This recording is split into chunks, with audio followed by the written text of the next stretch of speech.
जी अदी छा मसलो थियो आहे तव्हां सां हेतिरी राति जो तव्हां प्रेस क्लब जे साम्हूं आया आहियो, छा इशू थियो आहे तव्हां सां? अस्सलाम वालेकुम अदा। मुंहिंजे सभिनी भाइरनि सां मुंहिंजी अपील आहे, ऐं ग़रीब मिसकीन माई आहियां। ख़ादम हुसैन हाले पोटो आहे जेको मतिलबु 6-7 साल थिया आहिनि मूंसां गॾु ब्लैकमेल मूंखे कंदो अचे। ठीकु है, मतिलबु हुनजो मक़सदु इहो आहे त मूंखां ग़लति रिश्तो मूंसां रखे। राति बि मुंहिंजे घर में गिड़ी आयो, मुंहिंजा जॻह जा कागज़ के साल थिया आहिनि खणी वियो आहे। मूंखे ब्लैकमेल कंदो अचे, मूंसां ग़लति वास्तो रख। मुंहिंजी भेण हुनजे घर में आहे, मुंहिंजी भेण खे ब्लैकमेल थो करे। राति मुंहिंजे घर में तक़रीबन 10-11 थिया पिया, त उन टाइम मुंहिंजे घर में गिड़ी आयो।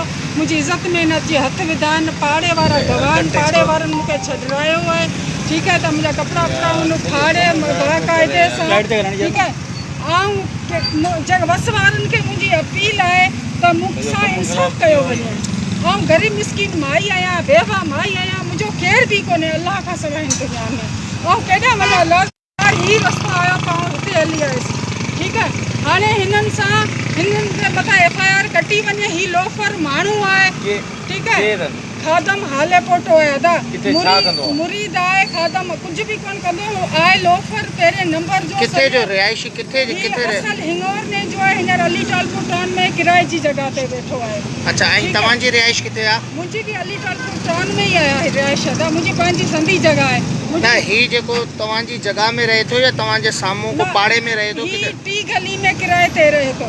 अच्छा, तव्हांजी जेकी सिस्टर आहे हिननि जे घर ॾिनल आहे? जी, मुंहिंजी सिस्टर हिन जे सभिनि खां नंढी आहे, हिन जे घर में ॾिनल आहे। अच्छा, तव्हां पाण केरु आहियो? ऐं पाण ख़ाशकेली आहियां, ज़ुलेखा ख़ाशकेली आहियां, कादर बख्श जी धीउ आहियां। अच्छा, तव्हांजो जेको मुड़ुसु आहे उहो इंतकाल करे वियो आहे? न, मूंखे डिवोर्स ॾिनई आहे। अच्छा, डिवोर्स तव्हांखे ॾिनल आहे। तव्हां किथे वेठा आहियो? ऐं अली टालपुर टाउन में वेठी आहियां अदा। अच्छा, अहिड़ी ही तव्हांखे जीअं ब्लैकमेल करे पियो ऐं जेको आहे नाजाइज़ रिश्ते रखण जी चए पियो, अहिड़ी का तव्हां पुलिस खे या कंहिं तव्हांजे बिरादरी खे या ॿिए कंहिंखे का अहिड़ी तव्हां कंप्लेन दा कई आहे? हुतां जाम दौड़ी आहियां, मुंहिंजो केरु बि मतिलबु इंसाफ़ नथो करे। ठीकु है, ऐं राति बि महमूदाबाद थाणे ते वई आहियां, उते हुननि एप्लीकेशन कटे ईअं ई छॾे ॾिनो। चवनि था त मतिलबु कामरान हाले पोटो जेको आहे सो हू चए थो असांजे घर जो मसइलो आहे, हू अॻियां नथो वधण ॾे। सही आहे, ऐं राति थाणे ते 11 बजे वई हुअसि। न त ही जेको कामरान हाले पोटो SHO जो छा थिए, इहो मामे जो पुटु आहे, सॻो मामे जो पुटु आहे? हा, मामे जो पुटु आहे। उन जी वजह सां माना तव्हां सां पुलिस इंसाफ़ करण में मूंसां इंसाफ़ नथी करे। अॻे बि हिननि असांजे मथां गाॾी चाढ़ी हुई, मतिलबु मारकुट कई। मुंहिंजी नंढड़ी जी टंग टुटी पई, मूंखे जेल में धक लॻो। असां 8 ॾींहं सेवल में पिया हुआसीं।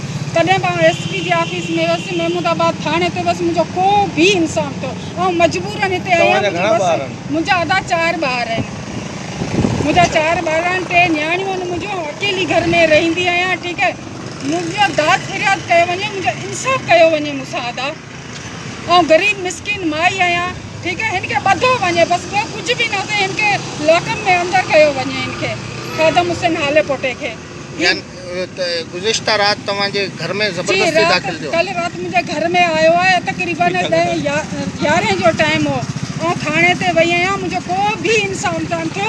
उन्ही करे मजबूरन मूंखे न हिते प्रेस क्लब ते अचिणो पियो। अच्छा, हाणे तव्हां हिते प्रेस क्लब ते आया हो, SSP महबूब ख़ास सां कहिड़ो मुतालबो था कयो? उन्हनि सां इहो मुतालबो आहे मुंहिंजो त मूंसां इंसाफ़ कयो वञे, हिनखे ॿधियो वञे, हिनखे झलियो वञे। ही लोफर माण्हू आहे। मुंहिंजी हुननि सां गुज़ारिश आहे, ऐं ग़रीब मिसकीन आहियां, मूंसां इंसाफ़ कयो वञे। ठीकु है।